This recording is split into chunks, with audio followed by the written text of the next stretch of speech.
20-25 लाख असलेली एक बॅग मिळाली पैशाची। त्याच्यामध्ये साधारण मला वाटतं बघून 20 ते 25 लाख रुपये असावे। हे विजय केनवडेकर यांच्या घरी हे पैसे काय करतायत हा माझा सवाल होता त्यांना। त्याचं काही ते उत्तर देऊ शकले नाही।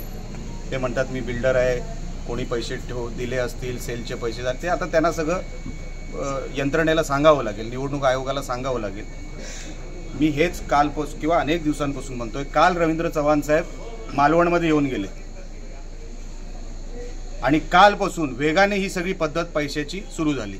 मी हेच म्हणत होतो, या अशा निवडणुका आपल्याला करायच्या आहेत का? ही पद्धत आहे का निवडणूक लढायची? तुम्ही मैदानात येऊन लढा ना। आज आपण 26 तारखेवर आहोत। 26 तारखेला एका घरामध्ये माझा आरोप अधिकाऱ्यांना पण आहे की हे काही एकच बॅग नाही आहे, त्या घरात अजून बॅग आहेत, त्या शोधून काढाव्यात, निवडणूक अधिकाऱ्यांनी शोधून काढाव्यात आणि योग्य ती कारवाई ती करणार किंवा त्यांनी करावी। पण ही निवडणूक लढायची जर आपण आज 26 तारखेवर आहोत, अजून 5 ते 6 दिवस जायचेत। एका घरामध्ये तुम्ही 25-25, 50-50 लाख रुपये भरून ठेवलेले आहेत। मालवणमध्ये अशी 8-10 घरं आहेत। काय करायचंय तुम्हाला निवडणुकीमध्ये? नेमकं काय धुमाकूळ घालायचंय तुम्हाला? जिल्ह्यामध्ये अशा निवडणुका कधी होत नव्हत्या। ही कुठली पद्धत आहे?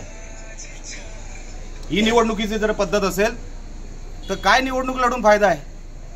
अहो ते घर बघा, विजय केनवडेकर त्यांच्या घरात फोटो बघा। 2 फोटो तर मला सन्मान्य रवींद्र चव्हाण साहेबांचे दिसले। मी जे काय आरोप करत होतो की कशासाठी आपण हे सगळं करताय,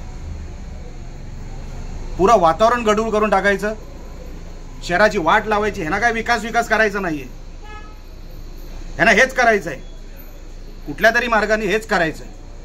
म्हणून माझी विनंती निवडणूक आयोगाच्या अधिकाऱ्यांना पण होती।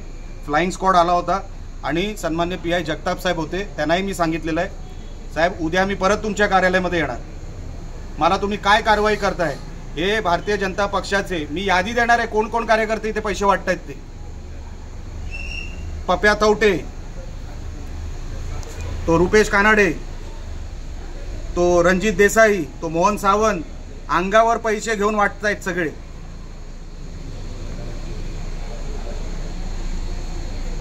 अशा निवडणुका अजून 5 दिवस जायचे आहेत। विचार करा, हे आत्ता बॅगा आलेले आहेत, या रोज यांच्याकडे बॅगा पोचवायची एक यंत्रणा तयार आहे। रोज जर बॅगा यायला लागल्या आणि असे पैसे जर वाटप व्हायला लागले, कशासाठी पाहिजे तुम्हाला? हे जिंकल्यानंतर हे जिंकणार नाहीत, पण जरी जिंकले तर हे काय लोकांची सेवा करायला नाही जाणार आहे तिकडे। हे जे पैसे वाटतायत ना ते लुटायला जाणार आहेत परत नगरपालिकेमध्ये, शहराला खड्ड्यात घालतील। म्हणून माझी तुम्हाला सगळ्यांना हात जोडून विनंती आहे, हे आताच हे गांभीर्याने आपण सगळ्यांनी, आपणही पत्रकार आहात, आपणही गांभीर्याने घ्यावं। मी त्यांना सांगितलं तुम्हाला पुऱ्या शहरामध्ये सर्च मारावं लागेल, लॉ अँड ऑर्डरचा प्रश्न तयार होईल। आज रात्रीपासून जशी पोलीस यंत्रणा असेल तशी माझी पण यंत्रणा असतील।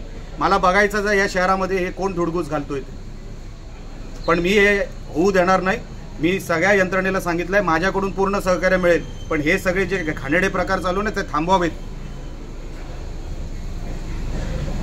एवढं सांगून आता मी सन्मान्य विजय केनवडेकर आणि बंड्या सावंत वरती आहे, तो कुडाळचा कार्यकर्ता, मला सांगितलं मी फ्रेश व्हायला इकडे आलो। अरे तू फ्रेश व्हायला इकडे का आला? तुझा काय संबंध या घराशी? आणि ड्रायव्हर, मी बोललो तू वरती काय करतोय? म्हणतो चावी द्यायला आलो। आम्ही जेव्हा आतमध्ये शिरलो आणि विचारलं, म्हणजे बघत होतो, तर हे दोघं आतल्या खोलीत, जिथे तुम्ही पैशाची शूटिंग केली असेल, हे दोघं आतल्या खोलीत पळाले आणि ते पैसे डिस्पोज करायला ते प्रयत्न करत होते। त्यांना माहित नाही मी तयारीने आलो होतो, खालपर्यंत इकडे सगळी तयारीने होतो। ते पळायचे सगळे मार्ग बंद होते। त्यांना जेव्हा कळलं ते गपचूप वरती बसले। त्या विजय केनवडेकरांची घमेंड बघा किती आहे, त्यांना माहिती आहे ते सुटणार आहेत, काही होणार नाही त्यांच्यावर कारवाई, किरकोळ काहीतरी कारवाई होईल, ते सुटणार आहेत, त्यांना माहिती आहे सगळं। म्हणून बघा त्यांची शूटिंग घ्या, तुम्ही घेतलीच असेल। काय घमेंड आहे चेहऱ्यावर? हे पैशाचं घमेंड आहे, उतरवायला वेळ लागणार नाही। आतापासून ते 2 तारखेच्या निकाला, म्हणजे 3 तारखेला निकाल आहे, 2 तारखेला पूर्ण सकाळपर्यंत आम्ही ह्याच्यावर लक्ष ठेवून आहोत। आम्ही जी काय कारवाई अधिकाऱ्यांना संबंधित करायला सांगितलेली आहे ते योग्य पद्धतीने करतील अशी विनंती मी त्यांना केलेली आहे, अशी आशा मी बाळगतो त्यांच्याकडून. आणि आता उद्या जेव्हा मी त्यांच्या कार्यालयात जाईन ते काय कारवाई करतायत हे मी तुमच्यासमोर परत एकदा येईन.